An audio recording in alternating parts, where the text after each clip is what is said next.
నమస్తే ఆంధ్రప్రదేశ్ ప్రజలందరికీ ఒక గుడ్ న్యూస్, ఒక శుభవార్త చెప్పబోతున్నాను.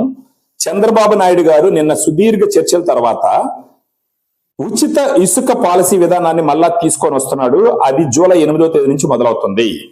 ఇంతకు ముందు 2014-19 ఆయన ప్రభుత్వం ఉన్నప్పుడు ఎలాగైతే ఇసుక అందరికీ తక్కువ రేటుకి, చాలా తక్కువకి ఫ్రీగా ఎలాగైతే దొరుకుతుందో ఆ పద్ధతి మళ్ళా తీసుకొస్తున్నాడు. ఆయన ఏమన్నాడంటే, రీసెంట్ ప్రభుత్వం ఉన్నప్పుడు ఇసుక పాలసీ విధానం వల్ల, అంటే అధిక రేట్ల వల్ల భవన నిర్మాణ రంగం కుదేలయ్యింది.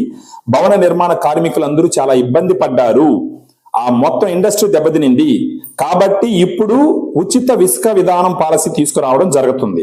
ఈ బాధ్యత కొల్లు రవీంద్ర గారికి అప్పచెప్పడం జరిగింది. ఇప్పుడు కలెక్టర్లు ఒక కమిటీ వేసి ఇసుక లోడింగ్, ఛార్జీలు, రేట్లు డిసైడ్ చేయమని చెప్పడం జరిగింది. సో ఖచ్చితంగా ఇది ఒక మంచి మూవ్, అందరూ అప్రిషియేట్ చేయాలా. మీరు ఏమంటారు కామెంట్ రూపంలో చెప్పండి. ఛానల్ సబ్స్క్రైబ్ చేయండి.